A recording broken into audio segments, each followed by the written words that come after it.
und willkommen bei der Late Night Show mit mir, Florian Strelitz.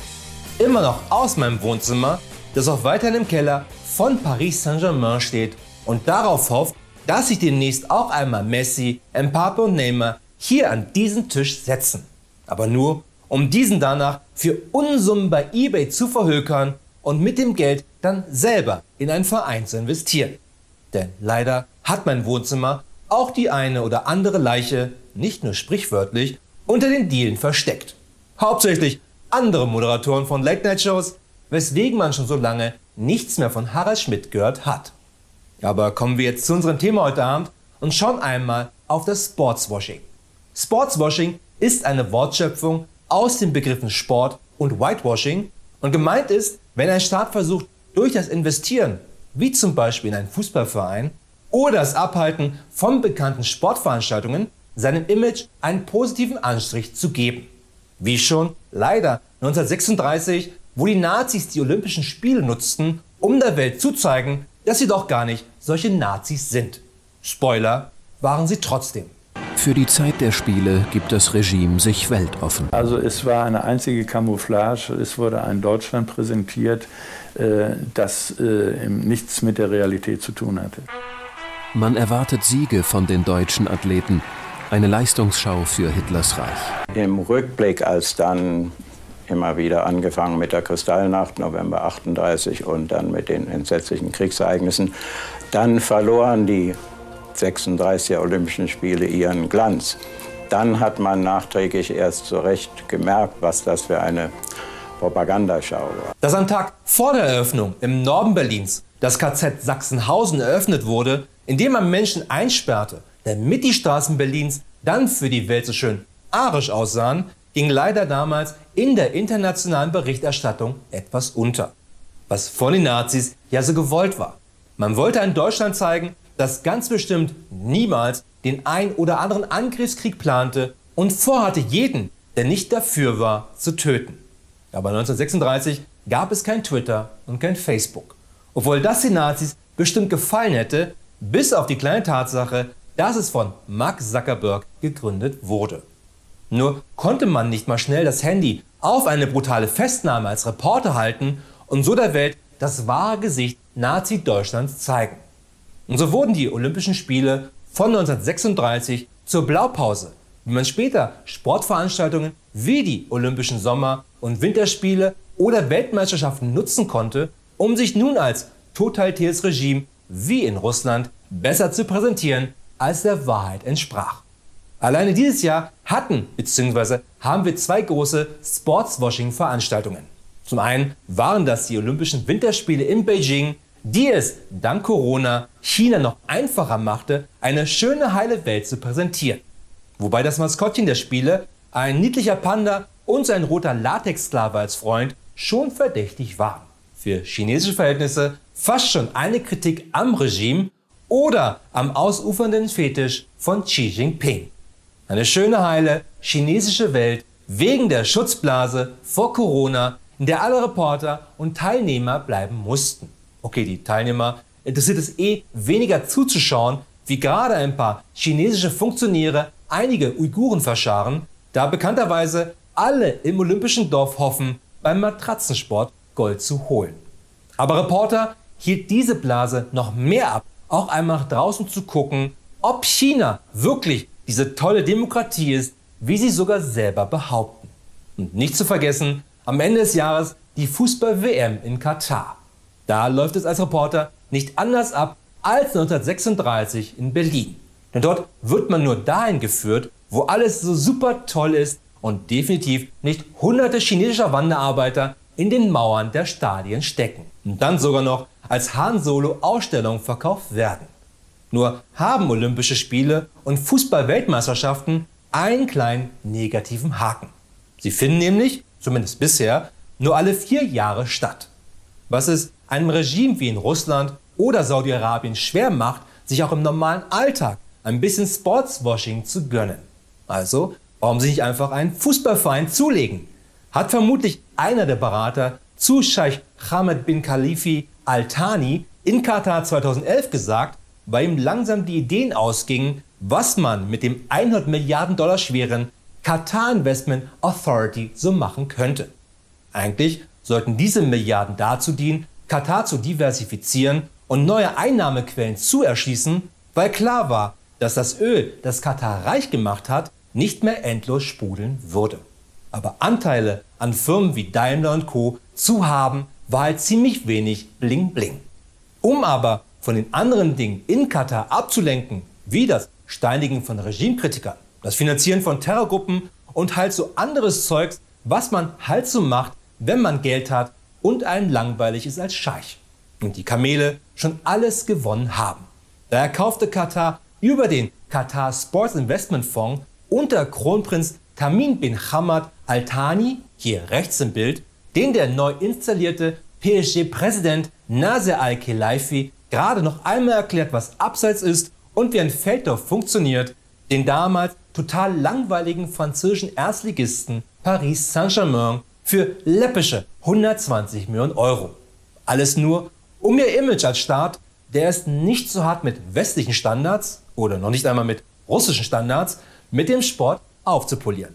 Nun kannst du dich selber fragen, ob dein Bild von Katar sich nach dem Kauf von Paris Saint-Germain und Spielern wie Messi oder Neymar verbessert hat. Oder du Katar immer noch siehst als das, was es ist, das verfickte Katar. Denn Sportswashing bei Fußballvereinen ist wohl die dümmste Art, sein Geld zu verbrennen seit Hertha BSC. Nichtsdestotrotz ist es ein perfektes Beispiel, wie Sportswashing funktioniert. Und das können wir alles gerade hier bei diesem Verein in England live mitbekommen. We're going down with $1 billion in the bank, $1 billion in the bank, $1 billion in the bank. Premier League Spieltag in Newcastle vergangene Woche. Die Fans von Newcastle United sind seit Anfang Oktober euphorisiert. Der Grund? Eine Investorengruppe unter Führung eines saudi-arabischen Staatsfonds kaufte den Club für 350 Millionen Euro. Zum ersten Mal wird Newcastle wettbewerbsfähig sein. Finanziell können wir nun mit den Top-Teams mithalten. Newcastle wird ein großer Club in der Welt sein. Wir sind dankbar, dass Saudi-Arabien uns unterstützt. Und so rief Saudi-Arabien ganz schnell Me Too, wenn es darum geht, auch mit Sportswashing sein eigenes Image etwas aufzupolieren.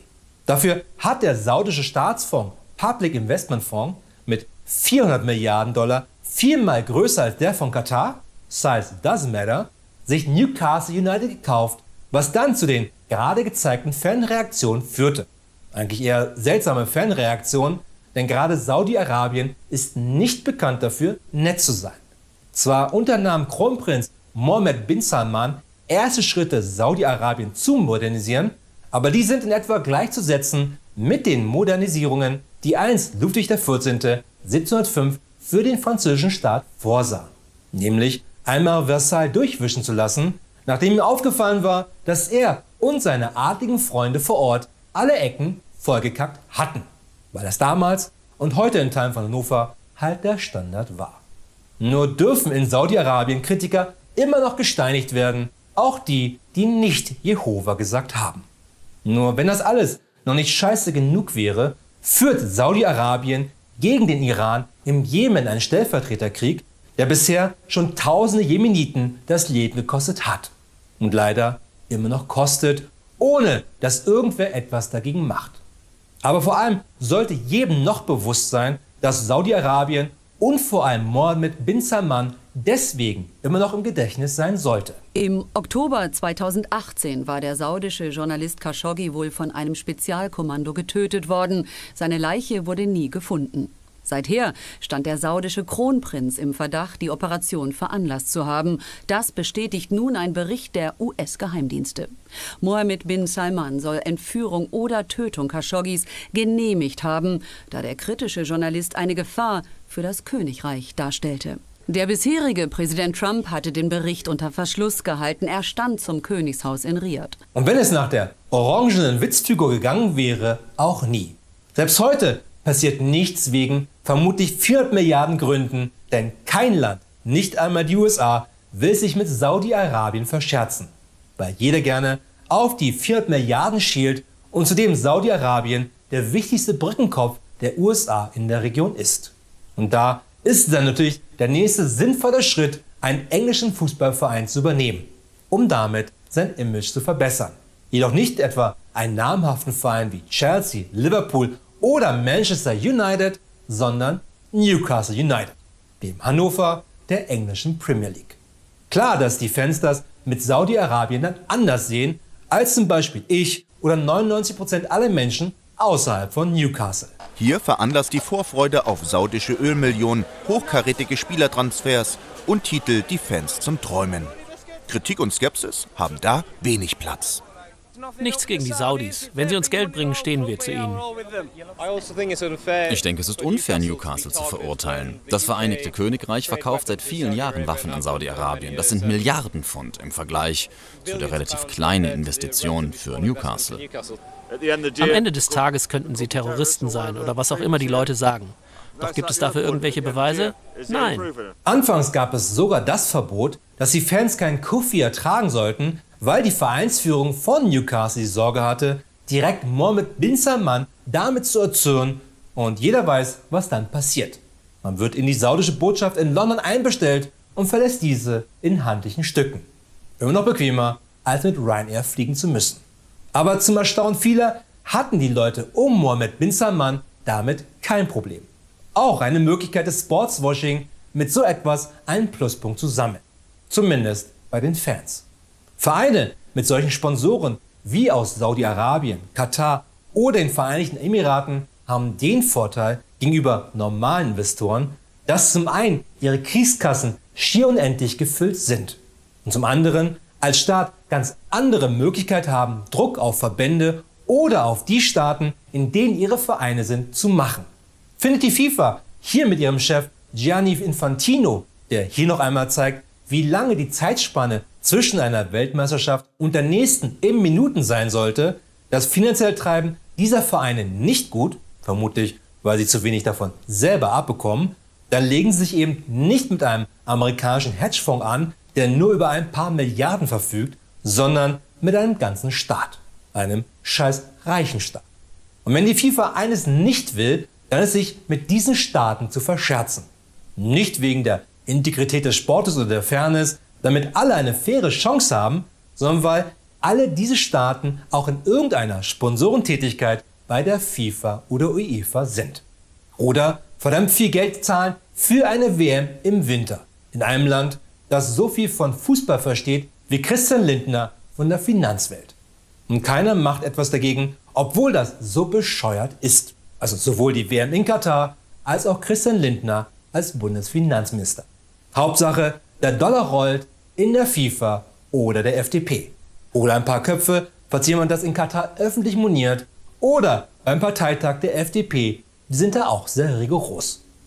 James Montague, ein bekannter britischer Sportautor, fasst die Ziele der Saudis bei der Übernahme von Newcastle dabei perfekt zusammen. Wenn man Saudi-Arabien mit dieser Reputation erlaubt, einen Fußballverein zu kaufen, kann jeder einen Fußballverein kaufen. Kim Jong-un kann einen kaufen, Bashar al-Assad kann einen kaufen. Der saudische Staat und Mohammed bin Salman kaufen Newcastle United nicht, weil Mohammed bin Salman Newcastle liebt, nicht weil er Fußball liebt, nicht weil er Profit machen will. Es gibt viel einfachere Wege, Profit zu machen. Er tut es, um eine Fangemeinde und einen Verein zu manipulieren, um Emotionen zu manipulieren, damit die Leute anfangen, ihn für jemand anderen zu halten. Dabei ist er in Wirklichkeit ein brutaler Kerl, der seine Gegner ermordet, foltert und erpresst. Und ich kann immer noch nicht verstehen, warum Staaten wie Saudi-Arabien mit Newcastle United, Katar mit Paris Saint-Germain oder die Vereinigten Arabischen Emirate mit Manchester City glauben, mit einem verfickten Fußballverein von ihrem schlechten Image ablenken zu können. Jeder Cent, den man in einen Fußballverein versenkt hat, ist vergeudetes Geld, weil der Fußballverein null Return on Investment bringt, weil es Fußball ist. Vor ein paar Monaten hatte der mittlerweile insolvente Drittligist Türkgücü München versucht, mit einem Börsengang bis zu 7 Millionen Euro einzusammeln von seinen Fans und ist daran glorreich gescheitert, weil kein Schwein freiwillig Geld in einen Fußballverein versenkt. Denn das Geld kommt nie wieder zurück. Jeder kann den schmierigen Lars Windhorst, dem hier gerade bewusst ist, dass das gar nicht Manchester City ist, in das er investiert hat, sondern die olle Hertha, Hello darkness, my old friend. I've come to talk with you again. mal fragen, was seine 374 Millionen bei Hertha BSC so machen? Los, frag ihn mal. Gerade wenn du ihm und seinem dubiosen Investmentfonds freiwillig Geld gegeben hast.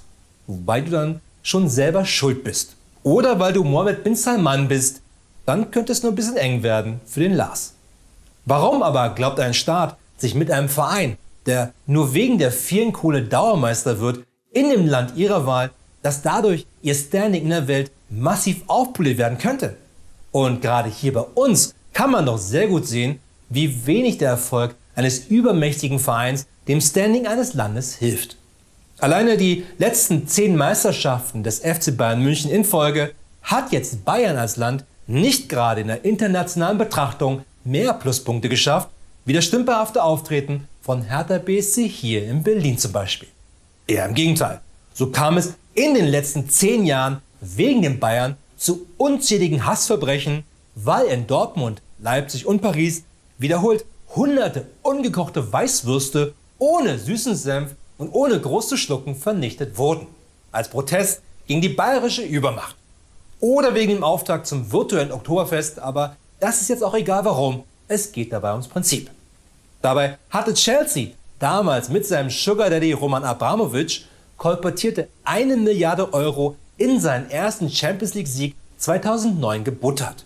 Nur in Spielereinkäufe, Ausbau der Infrastruktur, Handgelder oder die Gehälter der Stars für diesen einen Sieg noch nicht einmal inkludiert. Natürlich sind das nur Peanuts für Mohammed bin Salman. Aber ich will nicht Trainer von Newcastle United sein und dann nach einer schlechten Saison von ihm persönlich in die saudische Botschaft in London gebeten werden. Nur um dann zu erkennen, wie verlogen Sportswashing ist und war. Egal ob 1936 oder 2022. Das war's wieder von der Show für heute. Aber keine Sorge, wir sehen uns wieder in einer Woche, dann mit einer neuen Ausgabe der Lately News. Bis dahin eine gute Nacht und viel Glück da draußen.